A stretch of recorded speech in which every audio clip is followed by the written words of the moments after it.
साथियों, दिल्ली ब्लास्ट के बाद अब एक के बाद एक नई चीजें जुड़ती चली जा रही हैं। कुछ खुलासे इस घटना के इतिहास से जुड़े हैं जो बताते हैं कि ये कैसे अंजाम तक पहुंची, जबकि कुछ इसके बाद भविष्य में होने वाली संभावित घटनाओं से जुड़े हैं। और आज के खबर में हम इन्हीं पर विस्तार से चर्चा करेंगे। जैसा कि आप जानते हैं, ब्लास्ट के बाद भारत की जांच एजेंसियों ने ब्लेम गेम की जगह पहले जांच पर पूरा फोकस किया। कोई जल्दबाजी नहीं की गई, बल्कि पूरी संजीदगी से काम लिया गया। चलिए स्टेप बाय स्टेप डिकोड करते हैं। साथियों, घटना 10 नवंबर शाम को घटी थी, लेकिन भारत ने तुरंत आतंकी हमला नहीं कहा, बल्कि पहले सिर्फ ब्लास्ट बोला गया, क्योंकि ब्लास्ट और टेररिस्ट इंसिडेंट में बड़ा फर्क होता है। ब्लास्ट अपनी गड़बड़ी से हो सकता है, जैसे राजस्थान में गैस सिलेंडर ट्रक ब्लास्ट हुआ था, जिसमें हम खुद जिम्मेदार होते हैं। लेकिन टेररिस्ट इंसिडेंट का मतलब होता है कि कोई हमें डराना चाहता है, राष्ट्र विरोधी ताकतें अशांति फैलाती हैं। अमित शाह जी तुरंत मौके पर पहुंचे। 10 से ज्यादा मौतें हुई। सिंपल गैस ब्लास्ट नहीं लग रहा था, फिर भी 24 घंटे इंतजार किया गया।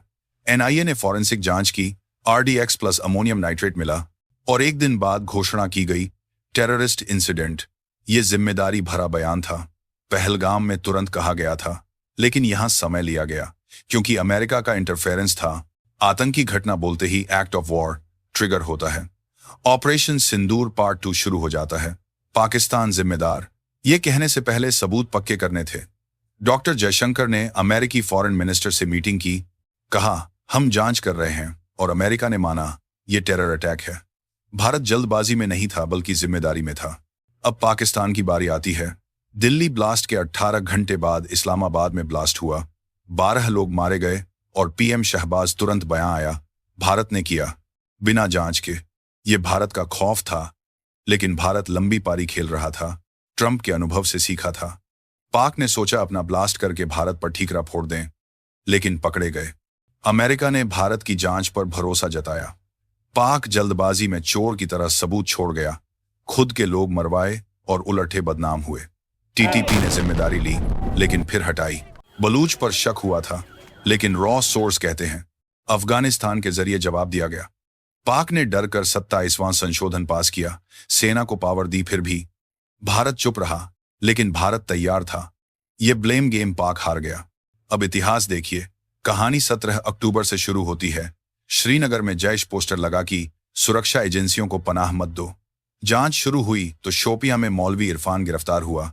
उसने डॉक्टर आदिल का नाम लिया। 5 नवंबर को सहारनपुर से आदिल पकड़ा गया। फिर मुजम्मिल फरीदाबाद से। 8 नवंबर को अल-फलाह यूनिवर्सिटी में रेड पड़ी। बंदूकें मिली, विस्फोटक मिले। मुजम्मिल के कमरे में 2900 किलो अमोनियम नाइट्रेट रखा था, जबकि पड़ोसी कमरा डॉक्टर उमर का था। वो ब्लास्ट करने के लिए पूरी तरह तैयार था। प्लान था 4 जगह ब्लास्ट, I-20 और इकोस्पोर्ट में। आगे की जांच में महिला लिंक मिला। नाम था डॉक्टर शाहीन शहीद। उसे लखनऊ से गिरफ्तार किया गया। हाफिज सईद की बहन का ग्रुप जमात उल मोमिनात चलाती थी।